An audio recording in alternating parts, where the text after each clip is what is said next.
Ya, tema yang diminta itu iman dan pengharapan. Tetapi saya tambahkan, karena Alkitab bilang iman, pengharapan, dan kasih, dan yang lebih besar ialah kasih. Jadi saya tambahkan saja, tidak mengurangi tema dari saudara-saudara. Nah, mari kita perhatikan ayat yang dipilih oleh Bapak Ibu ialah Yohanes 16 ayat 33. Semuanya itu kukatakan kepadamu supaya kamu beroleh damai sejahtera dalam aku. Dalam dunia kamu akan menderita penganiayaan, tetapi kuatkanlah hatimu, aku telah mengalahkan dunia. Bapak Ibu perhatikan ayat ini baik-baik. Dalam kitab Yohanes itu selalu dipertentangkan antara hidup mati, terang gelap, yang kekal, yang fana. Dan dalam Yohanes 16, Yesus bilang, aku katakan semuanya. Yang dia katakan adalah penderitaan-penderitaan karena mengikut Kristus.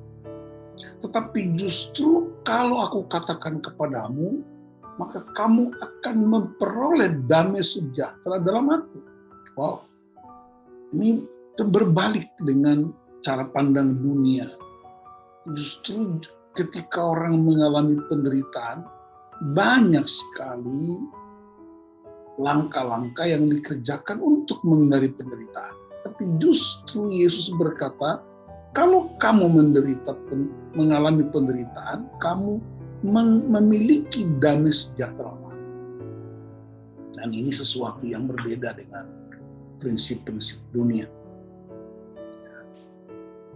Ada sejumlah pergumulan yang oleh pengurus dalam surat itu kepada saya, yaitu pandemi dunia dan dampaknya. Situasi ekonomi yang tidak stabil dan sulit diprediksi. Perkembangan anak dengan adanya sekolah online. Evolusi atau migrasi ibadah dari onsite ke online. Bisa ditambahkan banyak. Saya bukan ahli sosial, ekonomi, politik, ya, tetapi saya hamba Tuhan yang ingin mengajak Bapak Ibu untuk kita menyikapi situasi ini dengan kebenaran firman Allah. Kenapa? Karena Rasul Paulus berkata kepada jemaat di Roma pasal 1 ayat 16, aku memiliki keyakinan yang kokoh bahwa Injil adalah kekuatan Allah yang menyelamatkan orang-orang percaya. Jadi kekuatan apapun, kita mesti percaya bahwa Injillah kekuatan Allah. Kalau mau tahu kekuatan Allah, Injil itu. Dan saya bersyukur kepada Tuhan dalam situasi pandemi, banyak orang berbalik untuk melihat firman sebagai sebuah kekuatan yang luar biasa. Puji Tuhan. Saya juga percaya pandemi ini bukan idenya Tuhan. Tapi saya percaya Tuhan mengendalikan dunia dan segala perbuatan tangan. Tidak ada yang terlewatkan dari pandangan Tuhan. Kita akan pelajari beberapa prinsip ini. Yang pertama, saya ingin ajak kita untuk diperkuat lagi, karena saya tahu Bapak Ibu adalah orang-orang yang well educated, orang-orang yang terdidik. Dan saya mendengar bocoran dari Kak Dina tentang komunitas ini. Jadi saya ajak Bapak Ibu untuk mari kita pandang segala sesuatu dengan cara yang berbeda. Cara Tuhan, bukan cara dunia. Yang pertama, penulis kitab Ibrani menjelaskan tentang iman. Iman itu dasar dari segala sesuatu yang kita harapkan dan bukti dari segala sesuatu yang tidak kita lihat. Sebab oleh imanlah telah diberikan kesaksian kepada nenek moyang kita. Karena iman kita mengerti bahwa alam semesta telah dijadikan oleh firman Allah sehingga apa yang kita lihat telah terjadi dari apa yang tidak dapat kita lihat.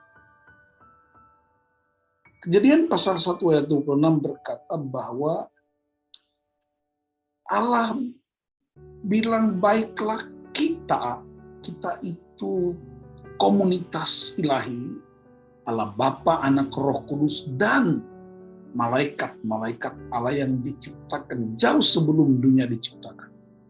Dan Allah berkata, baiklah kita menjadikan manusia menurut gambar dan rupa kita. Gambar dan rupa itu bicara tentang sifat-sifat Allah, bicara tentang karakter Allah, bicara tentang roh Allah yang diimpartasikan, tetapi yang paling pentingnya gambar itu sudah ada. Allah sudah punya polanya, sudah punya gambarnya, desainnya. Apa gambar Allah? Gambar Allah adalah Kristus.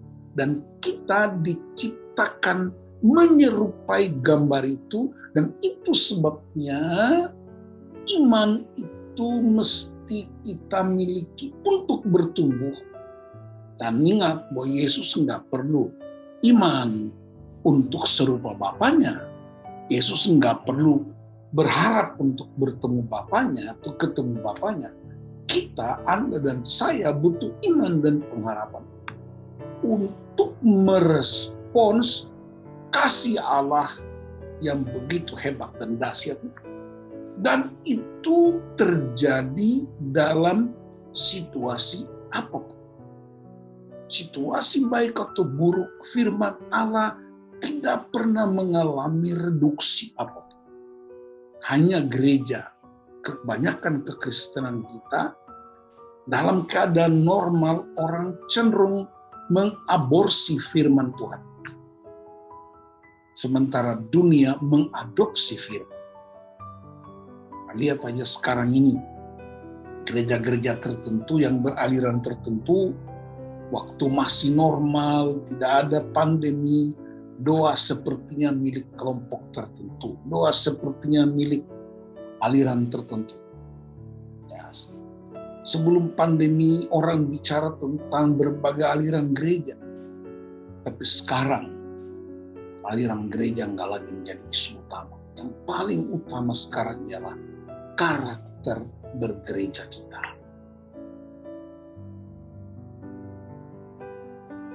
Yang kedua, apa itu pengharapan?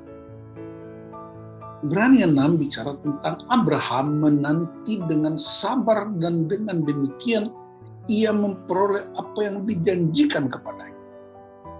Ayat 18, supaya oleh dua kenyataan yang tidak berubah-ubah, tentang mana Allah tidak mungkin berdusta, kita yang mencari perlindungan beroleh dorongan yang kuat untuk menjangkau pengharapan yang terletak di depan kita. Pengharapan itu adalah sau yang kuat dan aman bagi jiwa kita yang telah dilabuhkan sampai ke belakang tabir. Jadi pengharapan itu membutuhkan kesabaran yang gak perlu panik, yang gak perlu cas-cis-cus, karena dia tahu betul kepada siapa dia berharap. Dia tahu betul dalam situasi apapun Allah tidak berubah. Mazmur 89 berkata, dia tidak pernah mengubah ucapan bibirnya dan dia tidak pernah membatalkan janjinya. Hanya dia butuh kesabaran. Karena itu seringkali saya berkata ketika dalam situasi pandemi orang bertanya tentang di mana Tuhan, apa kabar Tuhan, dan seterusnya. Saya mau beritahu satu hal buat Bapak Ibu. Allah tidak perlu dimengerti karena kapasitas pengertian kita terbatas. Tetapi Allah perlu dipercayai karena dia berikan kepada kita iman dan pengharapan untuk percaya kepadanya. Saya perlu tegaskan, segala usaha untuk mengerti Allah, kita tidak sanggup. Alkitab dengan sangat tegas dalam kitab Mazmur 139. Pengertianku sangat terbatas tentang Engkau. Bahkan Yesaya 40 ayat 15, dia berkata bangsa-bangsa dan kita manusia seperti setitik debu di hadapan Allah. Bagaimana mungkin tanah liat bisa menganalisis penjunannya? Yang dibutuhkan kita ialah percaya dan mempercayakan diri. Itulah pengharapan. Yang ketiga yang kita pelajari sering ialah kasih. Dengan 3 pola, eros, filia, dan agape. Dan yang Yesus kerjakan bagi kita, bagi dunia, ialah kasih agape. Dalam 1 Yohanes 4 dikatakan bukan kita yang mengasihi dia, tapi dia yang mengasihi kita. Bahkan Rasul Paulus menegaskan kepada jemaat di Roma, Roma pasal 5 ayat 8 di sana dikatakan, dia mengasihi kita waktu kita masih berdosa. Nah, dalam konteks memahami prinsip-prinsip ilahi ini, Rasul Petrus mengingatkan jemaat mula-mula dan kita. Ada 2 aspek tentang keselamatan kita.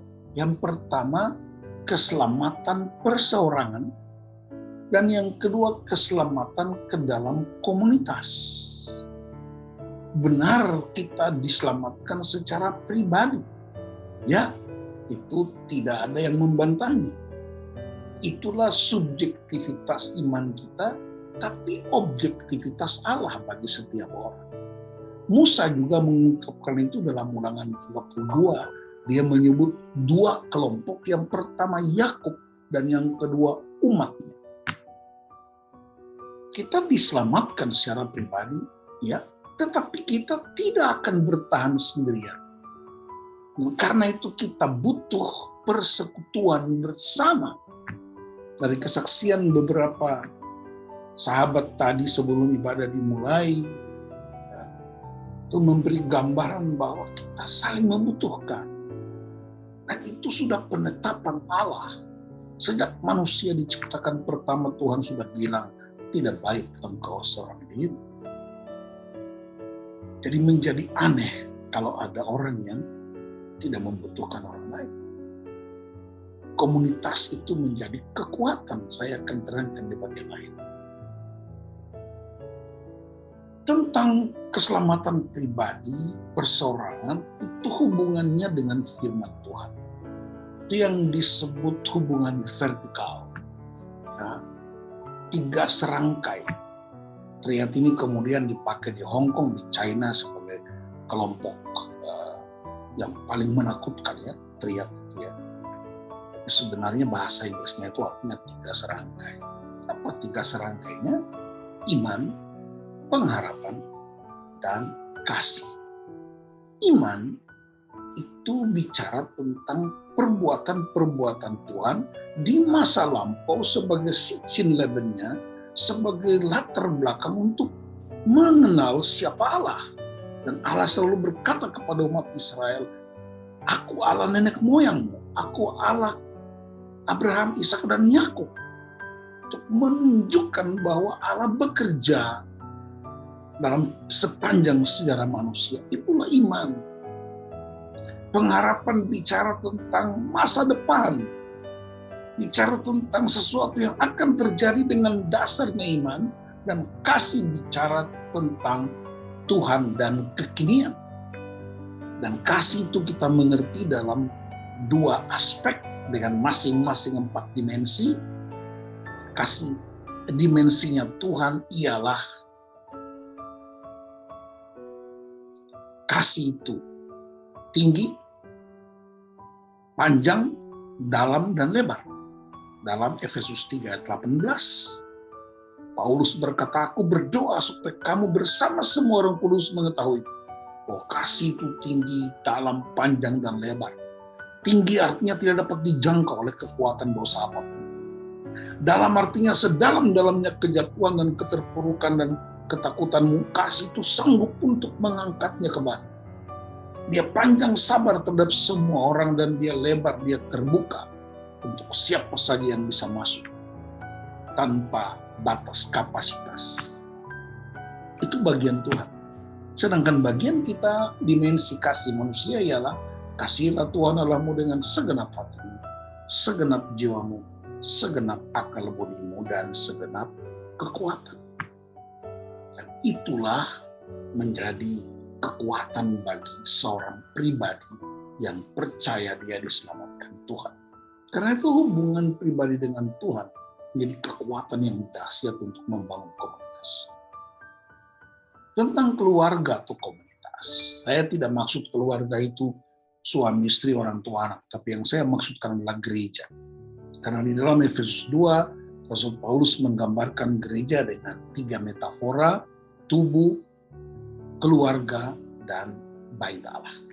Dan keluarga itu atau gereja itu tidak sekedar rumah rohani, tapi dia menjadi imamat yang rajani.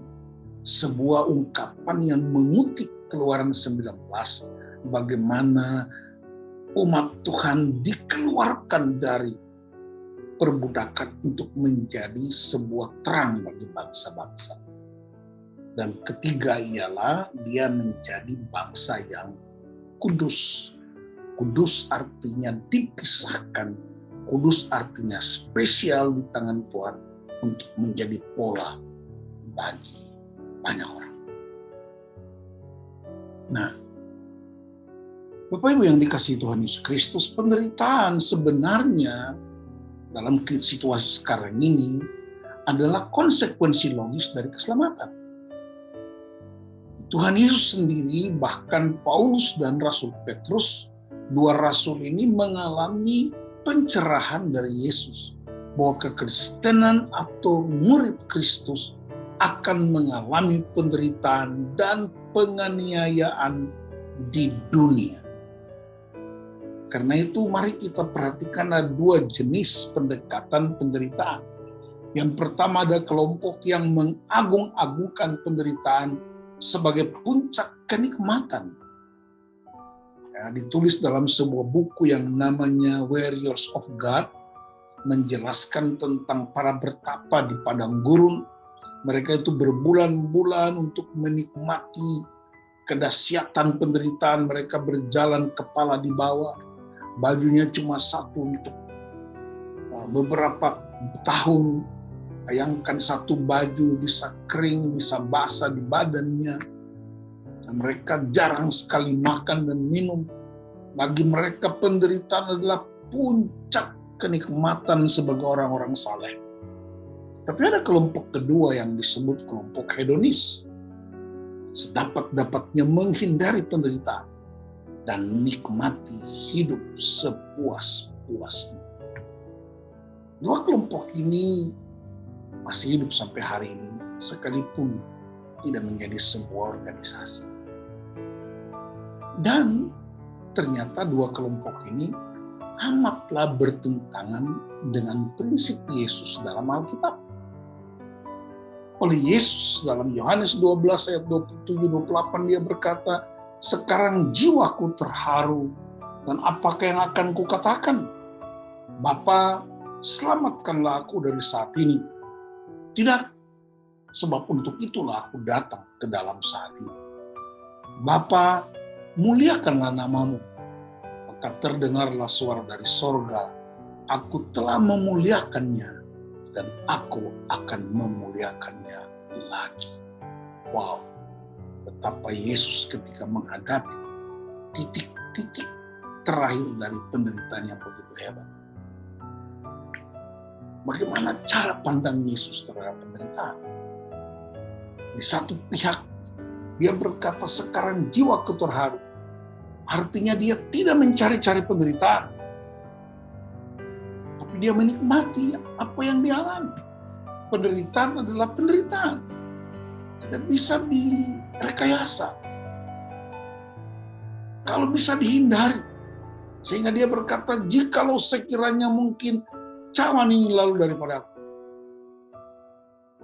Tetapi tidak boleh murah meriah. Tidak boleh asal instan. Tidak boleh gampang. Tidak cari penderitaan.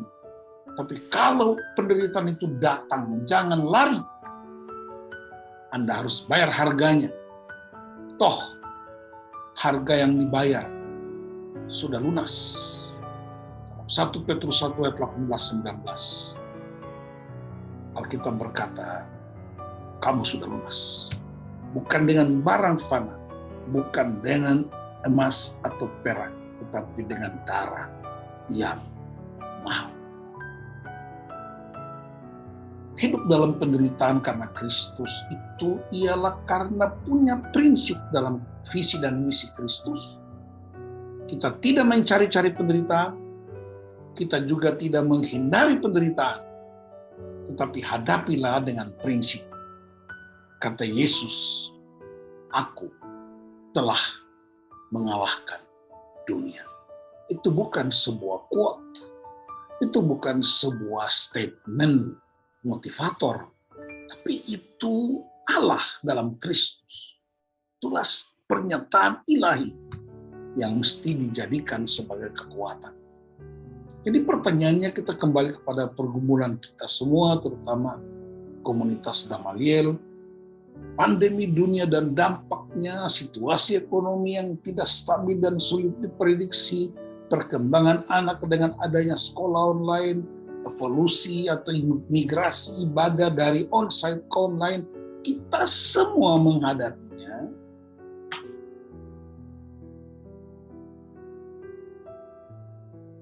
Saya ingin mengutip ayat ini sebagai inspirasi, sebagai insight, sebagai kekuatan untuk menjawab pergumulan-pergumulan itu. Ulangan 29, hal-hal yang tersembunyi ialah bagi Tuhan Allah kita, tetapi hal-hal yang dinyatakan ialah bagi kita dan bagi anak-anak kita sampai selama-lamanya, supaya kita melakukan segala perkataan hukum Taurat ini. Bapak Ibu perhatikan ini baik-baik. Ada hal-hal yang tersembunyi bagi Tuhan. Itu yang disebut uncontrollable. Tidak dapat kita kontrol. Itu bagian Tuhan. Kita tidak bisa memilih dari suku mana. Kita tidak bisa memilih orang tua siapa daripada mereka kita lahir. Kita tidak bisa memilih warna kulit kita, tidak bisa memilih jenis kelamin kita. Itu bagian Tuhan. Tetapi ada hal-hal yang dinyatakan bagi kita dan bahkan bagi anak-anak kita sampai selama-lamanya dengan tujuan supaya kita melakukan firman Allah ini. Pertanyaannya, apa yang dibuka buat kita? Yang dibukakan buat kita ialah sifat-sifat Allah, karakter Allah, kebaikan-kebaikan Allah. Allah itu dahsyat, ajaib, luar biasa. Dia adil, dia mengasihi tanpa syarat, dia penuh kedamaian, dia mengampuni. Dan ketika kita sedang menghadapi situasi yang sulit oleh dunia, maka change your mind. Bukan lagi mempertanyakan gimana Tuhan. Bukan lagi mempersoalkan siapa yang bersalah dan siapa yang pembawa virus. Tapi Anda hanya berkata dengan saya, praise the Lord, Engkau baik Tuhan. Engkau Allah yang hebat di tempat yang mati. Engkau pernah menuntun orang Israel keluar dari Mesir. Engkau memimpin mereka dengan semua kebutuhan di padang gurun 40 tahun. Engkau memelihara mereka 70 tahun di kerajaan Babilonia. Dan hal yang sama juga terjadi buat kita karena Allah tidak pernah berubah. Dia Allah Ehye, Esyer, Ehye. Dia Allah I will be present there. Dia Allah right now. Dan itu mesti menjadi kekuatan yang lebih dahsyat dari kekuatan apapun. Dan inilah waktunya Tuhan Kita memamerkan kedahsyatan Tuhan. Ketakutan, kecemasan sangat manusiawi. Tapi tindakan iman kita ialah Allah itu ajaib, dahsyat di tempat yang maha tinggi. Allah itu adil. Allah itu penuh kasih. Allah itu mengampuni. Allah tidak pernah meninggalkan perbuatan tangan.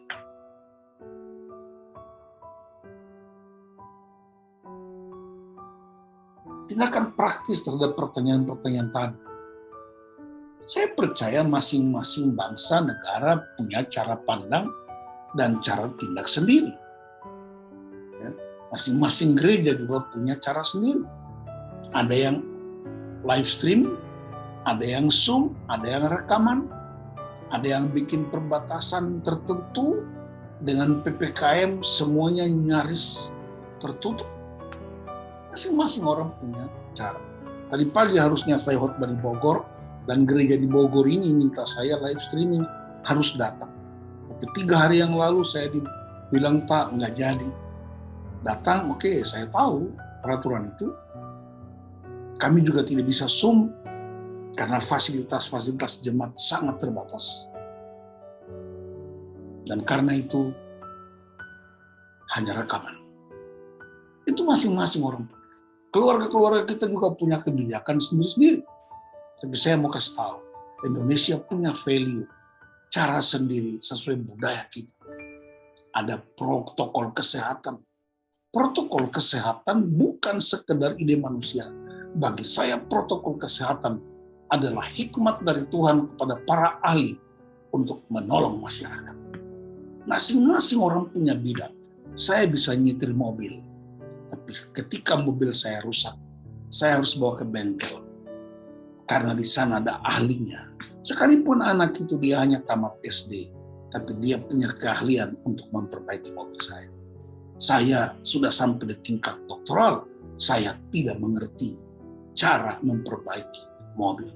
Bukankah hikmat itu ada pada setiap bidang yang mesti dihormati dan dihargai? Di negara-negara maju, gereja-gereja lebih dewasa, ya, kepercayaan mereka bukan lagi simbolis, tapi lebih menjadi sebuah budaya. Kita lihat saja baru selesai Euro dan semua orang bisa main bola tanpa memakai masker, dan semua orang mengalami kemajuan. Di China juga orang mengalami kemajuan. Di Indonesia dan India, bagaimana cara kita memandang segala sesuatu? Kita tidak mau taat pada protokol kesehatan. Kita tidak mau menaati semua peraturan yang berlaku. Dan Amsal 28 ayat 9 berkata, doa tanpa ketaatan, doa itu sebuah kekejian buat Tuhan. Satu kali ada seorang bapak telepon saya, Pak Pendeta tolong doakan saya batuk-batuk. Ini jauh sebelum pandemi. Lalu saya tanya dia, apakah bapak merokok? Iya Pak Pendeta, saya merokok sejak masih SMA. Saya bilang, Pak, saya nggak perlu doakan Bapak. Cara Bapak sembuh bukan doa, tapi cara Bapak sembuh ialah hentikan rokok. Sebab kalau kita baca Mazmur 107, itu ada 2. Kesalahan, sakit itu penyebabnya 2. Yang pertama karena dosa, karena kesalahan. Karena dosa sama Tuhan, kita berdoa, Tuhan ampuni. Tapi kalau kesalahanmu, jangan minta Tuhan perbaiki. Kamu sendiri yang perbaikinya. Karena itu kesalahan kamu. Dokter sudah kasih tahu, jangan makan makanan A, B, C, D, karena hasil penelitian orang-orang yang cerdas, itu mengandung kolesterol. Dan kalau kamu makan menimbulkan penyakit, kenapa suruh pendeta berdoa? Itu yang sama dengan ayat ini berkata. Kita berdoa, tapi tidak taat. Itu sama dengan kita ambil kotoran kita untuk buang ke wajah Yesus. Karena kita menghina dia dengan kesalahan-kesalahan yang kita ciptakan. Karena itu kita berdoa macam apapun. Tapi kalau orang tidak taat pada hukum, ayat ini sangat kuat. Sebuah kekejian.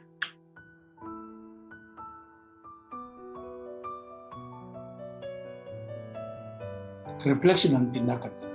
Iman selalu melihat tantangan sebagai batu loncatan, bukan batu sandungan. Pengharapan melihat tantangan sebagai titik perubahan dan perpindahan level ke tempat yang lebih tinggi. Kasih memberi ruang terbuka dan bahkan memperbesar ruang bersalah. Dan Alkitab bilang yang paling besar ialah kasih. Kenapa? Karena kasih itu Allah. Iman dan pengharapan adalah respons kita terhadap kasih Allah. Seorang spesialis karakter, Yakub Esra, Bapak rohani saya, dan saya juga salah satu dari coach dari Power Karakter, dia bilang begini, charisma will bring us to the top, but only character can maintain us at the top. Karunia membawa kita ke atas puncak, tetapi hanya karakter yang membuat kita bertahan di puncak. Karunia membawa kita dalam pernikahan, tapi hanya karakter yang membuat kita bertahan dalam pernikahan. Karunia membawa kita ke dalam pelayanan, tapi hanya karakter yang membuat kita bertahan dalam pelayanan. Dalam situasi ini, kita harus pandang salib Kristus. Kenapa? Karena di salib itu, Yesus bukan mengalahkan iblis. Karena iblis dikalahkan kapan saja di mana saja. Di salib itu, Allah mengalahkan dirinya sendiri. Supaya kita bisa menjadi pemenang. Di salib itu, ada sebuah kata yang sangat dahsyat. Tetelestai. Sudah selesai. Semua yang Bapa tugaskan kepadaku, aku sudah selesaikan. Hai iblis, semua perbuatan dustamu sudah selesai. Dan hai anak-anakku, murid-murid dan gereja, semua yang kau hadapi sudah aku selesaikan. Karena itu saudara-saudaraku, dalam situasi pandemi ini, yang bisa kita kerjakan ialah kita pandang Yesus. Kita saling menguatkan, saling mendoakan, saling memberi perhatian. Tapi jangan lupa bahwa justru di tengah-tengah situasi, hidup kita menjadi witness dan evidence. Apa itu witness? Explanation, bersaksi tentang Kristus. Apa itu evidence? Hidup kita menjadi bukti bahwa Kristus yang kita sembah itu Kristus yang hidup dan berkuasa. Kita berdoa untuk firman Tuhan.